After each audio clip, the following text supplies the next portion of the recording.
사랑하는 교우 여러분, 오늘은 2020년 5월 11일 부활제 5주간 월요일입니다. 코로나 사태도 이 땅에서 조금씩 변화의 조짐을 보이고 있는 희망찬 소식을 하루빨리 간직하게 되기를 기도하고 있습니다. 그럼에도 또 미세한 변화에도 우리가 성실하고 정성된 마음으로 서로를 배려하고 질서를 지키며 하나님 사랑 안에 서로가 더 복된 모습으로 건강과 회복의 은총을 얻을 수 있도록 함께 기도하는 마음 더하면서 말씀을 전합니다.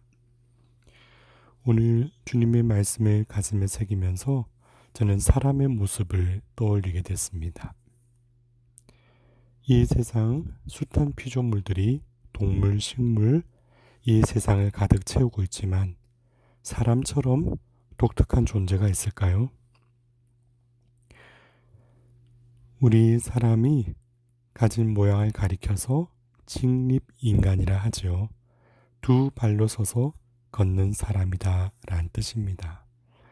우리 학명으로도 호모 에렉투스라고 하는데 그 말은 두 발로 서서 걷는 사람. 그래서 두 발로 걷기 때문에 두 손이 자유로운 사람이죠. 그래서 이 두 손이 자유롭기 때문에 우리는 세상의 모든 도구를 활용할 수 있고 또 지혜가 늘어나게 되죠. 그래서 호모 바베르, 도구적인 인간이다 라고 표현하기도 하고요. 이 도구를 쓰면서 점차 세상이 발달해 가니까 사람의 지혜도 보다 늘어나지 않겠습니까? 그래서 사람을 호모 사피엔스, 지혜로운 인간이다 라고도 설명합니다. 이 안에는 하느님께서 당신을 닮아 당신의 일을 이루도록 섭리하신 우리가 헤아릴 수 없는 섭리가 그 안에 깃들어 있고 이 섭리 가운데 우리를 사랑하셔서 얼마나 많은 일을 이루도록 초대하셨는지를 보게 되죠. 우리가 이렇게 살아갈 때 또 우리 스스로를 지혜로운 사람이라 할 때 그럼 참다운 지혜는 어디에 있을까 오늘 기도하여 봅니다. 우리 생긴 모양을 쭉 보면 두 발로 땅을 디디고 사는 거잖아요. 두 발로 땅을 디디고 산다는 뜻, 우리가 땅에서 와서 결국은 땅에 묻히기까지의 삶을 살아가면서 그 살아가는 시간 동안 어떤 의미를 새기고 살 것인가 라는 것으로 이렇게 말씀을 쭉 나누어 왔습니다. 우리가 늘 주님 앞에 고백하듯 우리는 흙으로부터 와서 흙으로 가는 사람일진데 그러나 우리 생긴 꼴 모양을 잘 보면 고개를 들어서 하늘을 바라볼 수 있는 존재로도 빚어졌다라는 거죠. 두 발로 디디고서 이 땅 위에서 하늘을 바라볼 수 있고 하늘의 의미를 가슴 깊이 담을 수 있는 유일한 존재. 그러나 동시에 그 말은 하늘을 지향하면서도 땅에서 벗어날 수 없는 존재라는 것도 동시에 보여줍니다. 어쩌면 이것이 바로 사람이 가진 이중성이지요. 오래전 우리 예비자들이 위한 교리서의 첫 대목에 보면 사람은 두 가지 요소를 다 갖추고 있다 그럽니다. 두 가지 요소란 위대함과 비천함이라는 거예요.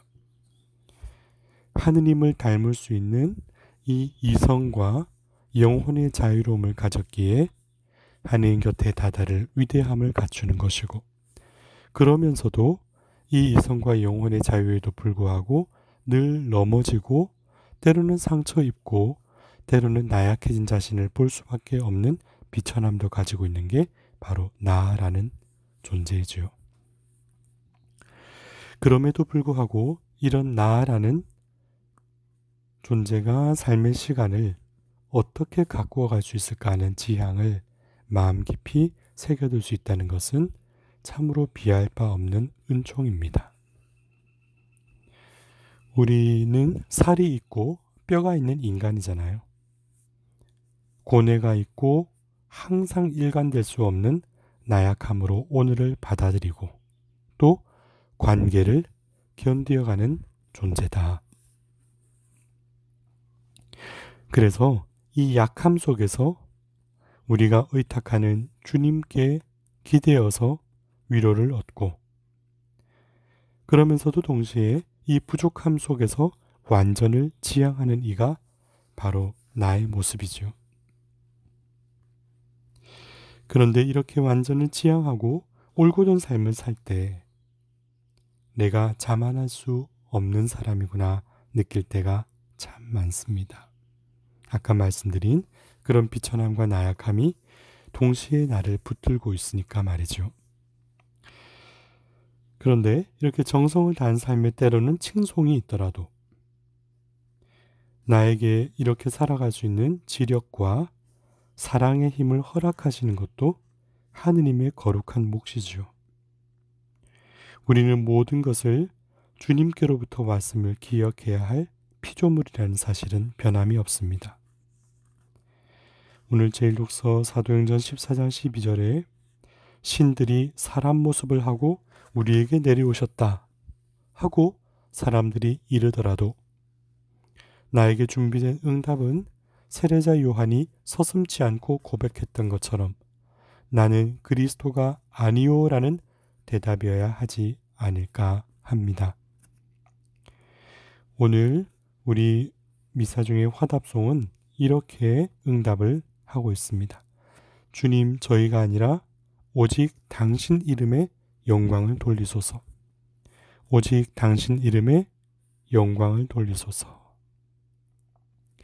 사제는 그리스도가 아니라 그리스도를 전하는 이에 불과합니다. 그러면서도 그리스도의 사랑에 물들고 그리스도의 사랑을 간직하며 그리스도의 사랑이 삶이 됨을 기뻐하는 이였으면 좋겠다. 저 스스로도 다독거리면서 살아가고요. 이런 내 삶의 목적이 하느님께로의 감사밖에 없음을 기억하자. 오늘 사도행전 14장 15절 16절에 우리도 여러분과 똑같은 사람입니다.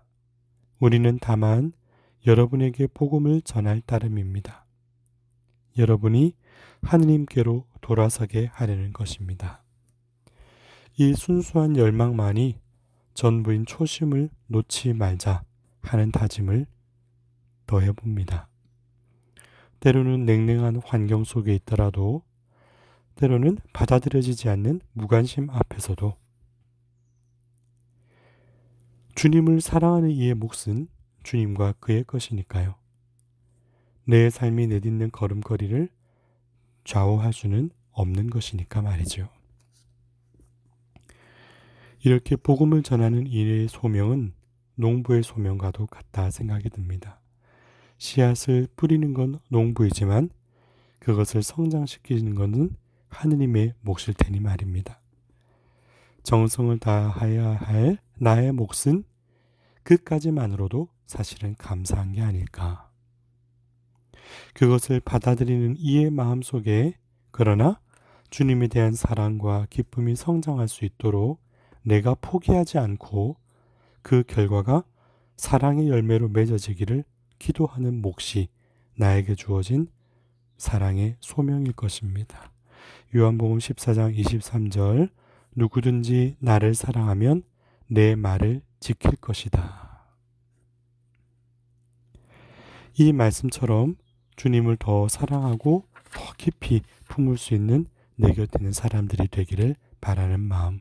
그래서 성령의 은총을 기원하면서 사랑하는 마음, 그것 하나로 동행하는 것, 그 소박한 기쁨을 간직하려고요.